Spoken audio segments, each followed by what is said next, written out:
Hallo und herzlich willkommen auf dem Permakulturkanal. Ein wöchentlicher Rundgang steht ins Haus und ich möchte euch zeigen, was gerade gemacht wird im Garten, welche Ecken sind zu bearbeiten, was ist zugewuchert. Und anfangen möchte ich gerade mit Brennnessel, weil Brennnessel, die erste Ernte steht jetzt an. Und wir machen wirklich einiges mit Brennnessel, von Ölauszügen bis Jauche. Die Brennnessel ist für alles gut. Dieses Jahr möchte ich etwas ganz Besonderes starten. Genauso wie die Möbeln aus Weide möchte ich einmal versuchen, die Brennnessel zu verspinnen. Da gibt es Methoden dazu, sehr alte Methoden. Und das ist wirklich jetzt ein Versuch in einer kleinen Menge. Die Brennnessel wächst an mehreren Stellen bei uns. Und für einen Ölauszug oder Trocknung reicht es vollkommen aus. Für einen Ölauszug benötige ich 20 Gramm Brennnessel, 250 Milliliter Öl und in einem Wasserbad wird es etwa für eine Stunde erhitzt. Danach wird es durchgesiebt und du hast dein Öl fertig. Für die Trocknung eignen sich eigentlich die Pflanzen, die noch nicht geblüht haben. Ich trockne die Brennnessel für Teemischungen, für Haarkur und außerdem, ja, die langen Stängel, die werden jetzt für Fasernherstellung benutzt und die dürfen auch mal noch eine Weile dafür auch tatsächlich wachsen, so 1-2 Wochen noch. Und dann sind die so reif, dass man für die Fasernherstellung tatsächlich die Brennnessel ernten kann. In einer kleinen Menge versuche ich jetzt die Fasern herzustellen. Dafür brauche ich ein paar Stängel und die werden dann von den Blättern befreit. Danach werden die zusammengebunden und ins Gras gelegt zu einem Trocknungsverwesungsprozess und das ist ja ganz, ganz spannend. Hinterher werden wir zusammen nach ein paar Wochen sehen, wie funktioniert das denn überhaupt. Aber jetzt zeige ich erstmal, wie ich überhaupt verspinne. Bis jetzt war das die Schafswolle und Hundeunterwolle und die Brennnesselfasern ist etwas Neues, etwas Experimentelles. Das wollen wir zusammen ausprobieren. Ich versuche jetzt so viel zu ernten, wie es geht, damit tatsächlich sich lohnt, die Fasern zu verspinnen. Aber erstmal so eine kleine Menge und nach 2 Wochen schauen wir zusammen, was daraus geworden ist. Die Kartoffeln sind seit einer Woche gemulcht und angehäufelt. Genau in umgekehrten Reihenfolge, also erstmal angehäufelt und dann gemulcht. Die grünen Zwiebeln dazwischen sind jetzt erntereif und die Rucola sprießt jetzt zwischendurch. Die rote Melde zeigt sich und verschiedene Kräuter. Die Kartoffeln sind raus und die Zwiebeln, die ich daneben eingepflanzt habe, die sind erntereif. Die könnte man als Grünzwiebeln jetzt beernten. Dafür waren die auch da. Jetzt könnte man noch eine zweite Tour einpflanzen und nochmal die Zwiebeln beernten. Wenn du so einen Zwiebelverbrauch wie wir haben, dann brauchst du die natürlich. Und da stecke ich ein paar noch zwischen den Kartoffeln, bis die noch nicht gewachsen sind. Und später, irgendwann mal Mitte Juni, sind die Kartoffeln so groß, dass da gar keine Pflanzen neben sitzen können. Also, erstmal jetzt die Zwiebeln einstecken.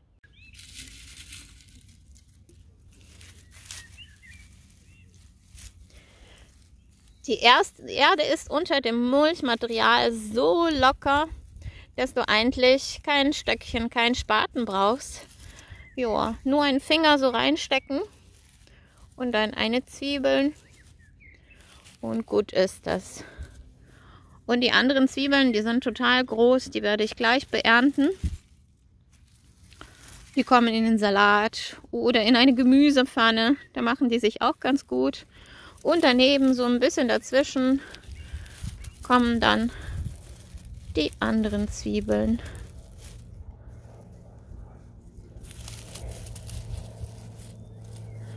So. Ja, das mit den Zwiebeln und mit Kartoffeln, das ist wirklich eine tolle Kombination. Da hast du 2 Ernten und zwischendurch samt sich auch zwischen Kartoffeln die Rucola aus.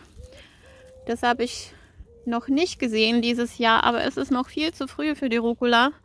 Es ist wirklich sehr kalt. Und dann hat man unter den Kartoffeln so ein paar Rucola-Blättchen noch.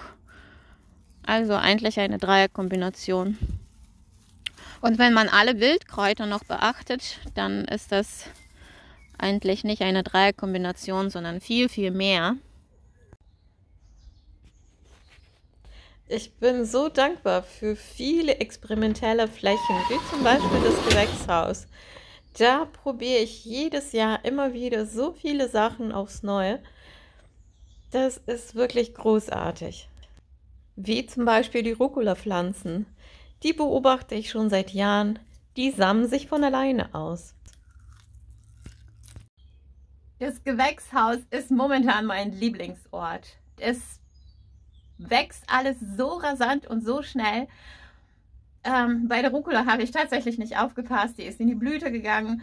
Aber du kannst auch die Blüten essen von der Rucola. Die sind auch total köstlich. Was ich zeigen wollte, und da war ich selber verblüfft nach 2 Tagen, nicht hinschauen, ist Amaranth so wahnsinnig groß geworden. Ich glaube, so ein paar Zentimeter ist Amaranth gewachsen. Das ist eine wahnsinnige schnelle Entwicklung. Das zeige ich dir mal. Und tada! Das ist tatsächlich, das sind die kleinen Sämlinge von Amaranth, die vor 2 Wochen noch total winzig waren. Und jetzt könnte man die tatsächlich schon nach draußen auspflanzen, ein bisschen abhärten. Und die Rucola-Blüten sind voll dabei zu schießen. Die sind auch sehr scharf und sehr köstlich und ich glaube, ich ernte nochmal die Rucola komplett ab, lasse die austreiben und dann eine Pflanze lasse ich irgendwo mal hier in der Ecke abblühen und dann passt das schon. Dann haben wir genug Samen fürs nächste Jahr. Die Chili- und Paprika-Pflanzen sind total klein geblieben. Es war auch sehr kalt, aber die gehen schon in die Blüte. Und so einige Tomatenpflanzen, die sind auch schon abgehärtet, haben ein wenig Sonnenbrand gekriegt. Und das ist die ganze Voranzucht. Auch die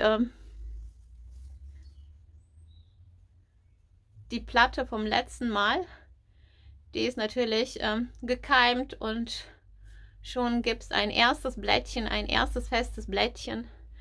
Aber sonst bin ich ganz zufrieden. Das Ganze auf dem Boden wird als Mulchmaterial dann irgendwo mal in den Gängen landen. Ja, Tomaten, die Freilandtomaten, die sind auch ganz gut, brauchen aber noch ein bisschen. Es war heute Nacht, glaube ich, um die Minusgrad. Total verrückt.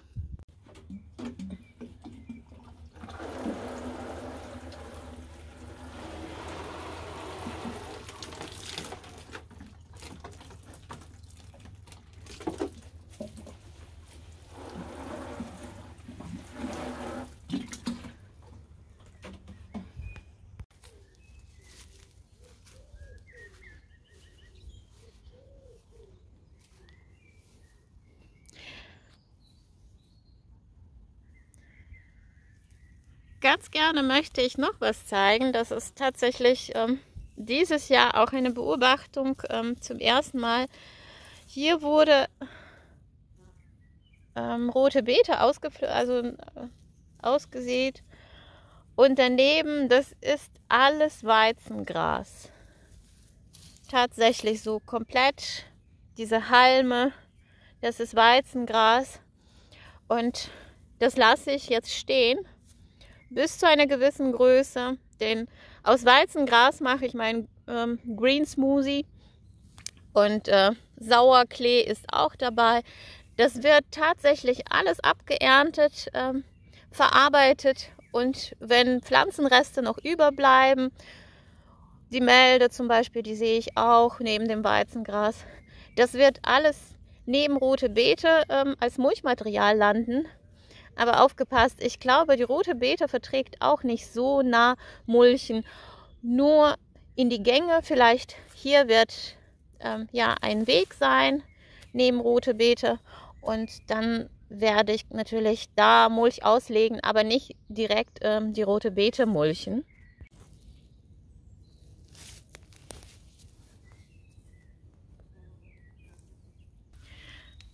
Das sind die Blätter von Mangold nach einer Woche Wachstum. Und das ist interessant. Letzte Woche habe ich alles abgepflückt, aber wirklich kahl abrasiert. Und das Ganze ist jetzt nachgewachsen. Die Keimlinge von diesem Jahr sind noch ziemlich klein.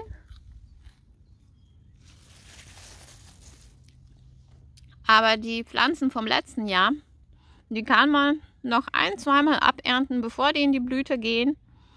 Und dann, wie hier, steht schon eine Pflanze. Aber die kann man auch durchaus essen. Und ja, bitter ist sie nicht. Ja, die schießen auch ziemlich alle jetzt. Also noch könnte man das abernten. Und sonst lassen wir dann ein-, zwei Pflanzen wie da in der Ecke und ja, dann haben wir eigene Samen. Die Gurkenkiste wird jetzt in kleinen Schritten befüllt, wenn ich mal Lust habe auf Schaufeln, und das habe ich eigentlich nie, wird geschaufelt und in einer Woche muss es endlich mal fertig sein. Und die ersten Samen müssen rein.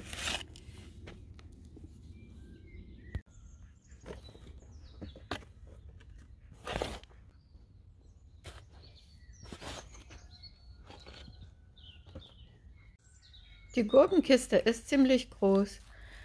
Die Gurken selbst kommen in einen Horst in die Mitte der Kiste und am Rand bleibt sehr, sehr viel Platz. Da kommt am Rand rote Beete oder Mangold rein. Viele Kräuter wachsen dann selbst. Neben rote Beete und Amaranth kommen noch die Steckzwiebeln rein. Einmal in der Woche beernte ich Mangold wirklich komplett mit Stiel und Blätter und mache daraus meinen Lieblingsgemüsestrudel. Auch in der Gemüsepfanne macht sich Mangold sehr gut. Daneben wächst die Melde. Die könnte man jetzt auch anfangen zu ernten. Und die kommt auch in meinen Gemüsestrudel.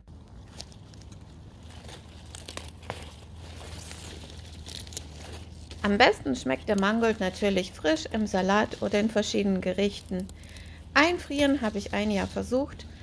Das hat sich nicht bewährt. Das war hinterher nicht lecker, ein bisschen wabbelig. Aber fermentieren, das habe ich noch nicht versucht und das möchte ich dieses Jahr tatsächlich ausprobieren. Die eigene Ernte erfüllt manchmal einen mit Glücksmomenten, die mit nichts zu vergleichen sind.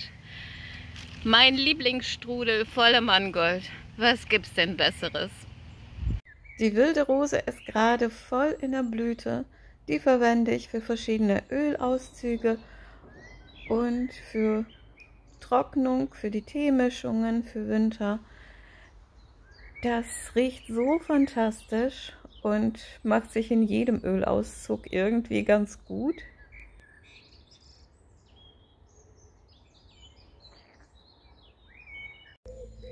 Schulkraut, genannt auch Warzenkraut, sammle ich Ende Mai richtig in der Blüte und entweder wird es getrocknet oder ich mache daraus Ölauszug. Und interessant, daneben wächst auch Waldmeister. Den sammle ich heute auch Bis jetzt habe ich mit dem Waldmeister nicht so viel experimentiert, aber ich möchte den auch trocknen und vielleicht für Bohlen oder Tees wird das auch nützlich sein. Also sammeln wir den zusammen. Für einen Ölauszug aus Schollkraut benötigen wir klein gehackt Schollkraut, 1 Liter Glas voll und natürlich Öl, kalt gepresstes Rapsöl nehme ich für meinen Ölauszug. Das Glas wird zugeschraubt und jeden Tag schüttle ich das Gläschen etwas mehr. Nach 6 Wochen ist unser Ölauszug fertig. Es wird durchgesiebt und dann dunkel gestellt. Der Waldmeister riecht sehr süßlich und ganz besonders köstlich. Den sammle ich und trockne etwas. Vielleicht kommt das auch in die Teemischungen. Und natürlich eine Waldmeisterbowle darf nicht fehlen.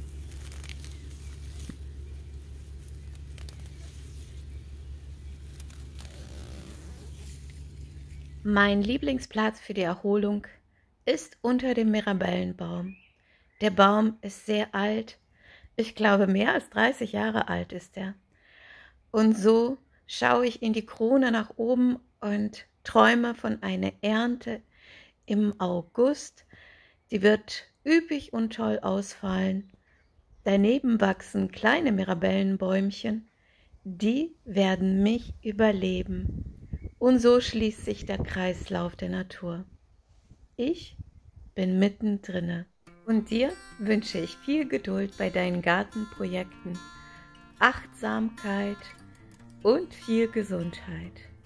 Und möchtest du meine Experimente weiter mitverfolgen? Dann abonniere gerne den Kanal. Für heute verabschiede ich mich und sage Tschüss und bis zum nächsten Video.